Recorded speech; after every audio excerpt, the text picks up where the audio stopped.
देश और दुनिया की तमाम छोटी और बड़ी खबरों के लिए हमारे चैनल को सब्सक्राइब करना न भूलें और बेल का बटन जरूर दबाएं।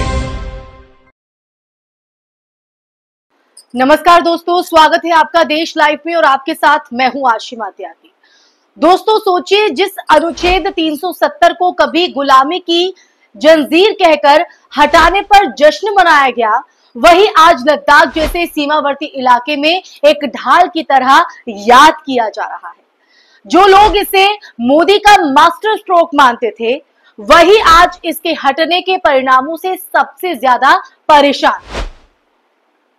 लेह एपेक्स बॉडी के सह अध्यक्ष चेरिंग दोरजे लाकरू का बयान इस सच्चाई को उजागर करता है। दोस्तों, हम अनुच्छेद 370 को कोसते थे, लेकिन उसी ने हमें 70 साल तक सुरक्षा दी।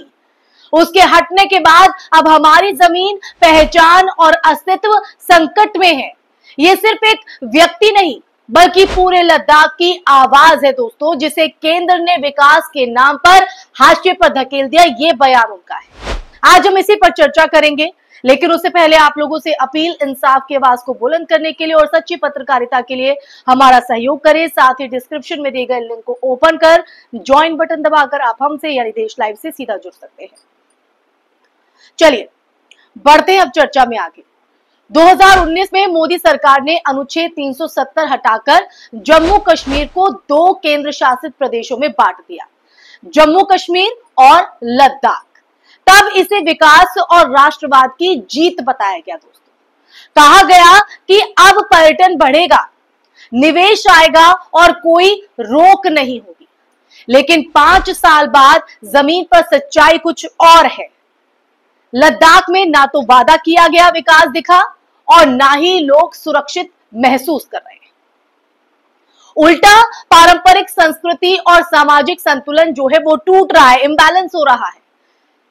370 के रहते लद्दाख के लोगों को अपनी जमीन और संसाधनों पर अधिकार था।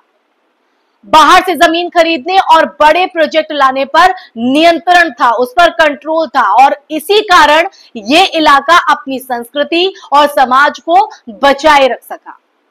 लेकिन 370 के हटते ही पूंजीपतियों और कॉरपोरेट घरानों ने वहां होटल चेन, सोलर प्रोजेक्ट और खनन के लिए जमीनें हथियाना शुरू कर दी। स्थानीय युवाओं को नौकरियां नहीं मिल रही हैं, यह भी एक वादा किया गया था। पारंपरिक रोजगार जो है वो छिन रहे हैं और सांस्कृतिक पहचान पर खतरा मंडरा रहा है। उसके बाद हम देख रहे हैं कि किस तरह से वहां पर जो स्थिति है, तस्वीरें उभरकर सामने आ रही है। चेरिंग दोरजे का ये बयान इसलिए अहम हो जाता है, जिस पर हम चर्चा कर रहे हैं दोस्तों, क्योंकि लद्दाख ने हमेशा केंद्र शासित प्रदेश की मांग की थी, पर बिना विधानसभा वाला नहीं।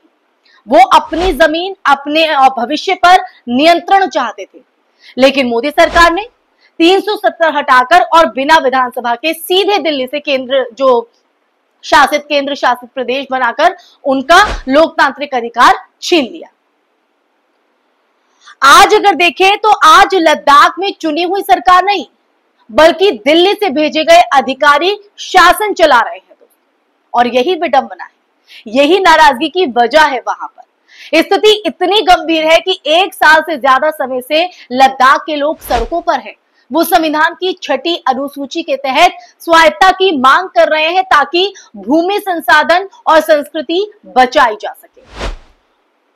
उनका डर है कि अगर ये नहीं हुआ तो लद्दाख में भी कहीं ना कहीं वही हश्र झेलेगा जो भारत के कई आदिवासी इलाकों ने झेला है, जहां बाहरी पूंजी ने स्थानीय समाज को कुचल दिया।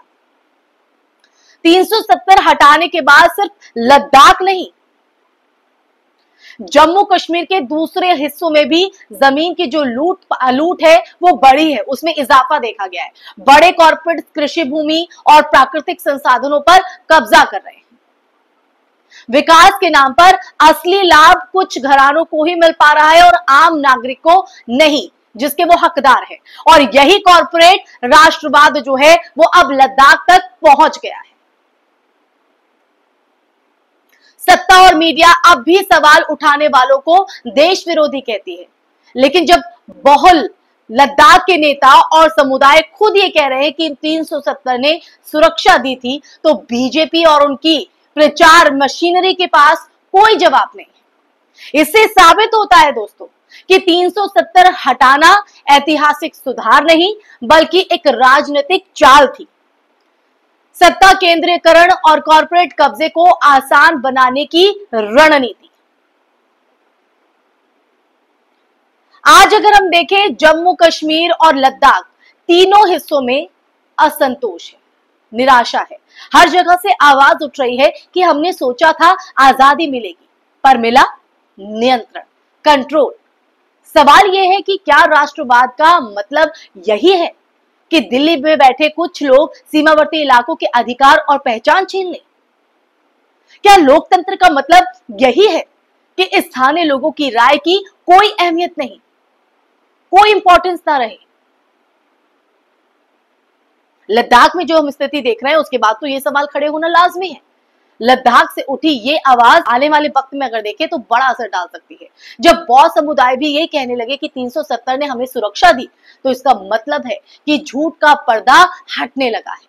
अब ये मानने का समय आ गया है कि अनुच्छेद 370 बोझ नहीं था बल्कि उन इलाकों के लिए संविधान की ढाल था जिनकी संस्कृति और पहचान को बचाना राष्ट्र की सुरक्षा जितना ही जरूरी है, उतना ही जरूरी है दोस्तों। आज जब वो ढाल हट चुकी है तो खतरा सिर्फ सीमा पार से नहीं बल्कि सत्ता और पूंजी के गलियारों से भी है।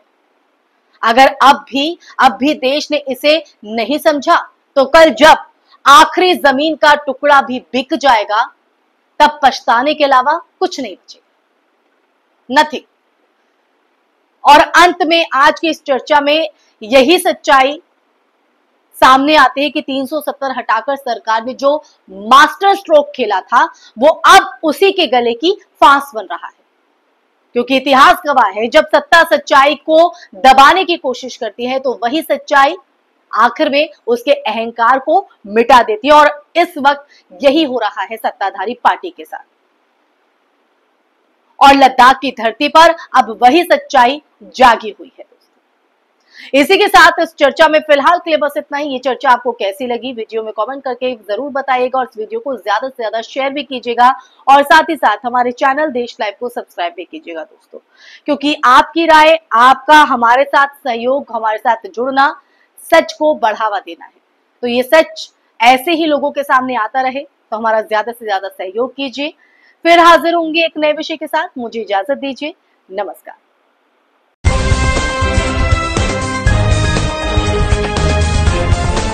देश और दुनिया की तमाम छोटी और बड़ी खबरों के लिए हमारे चैनल को सब्सक्राइब करना न भूलें और बेल का बटन जरूर दबाएं।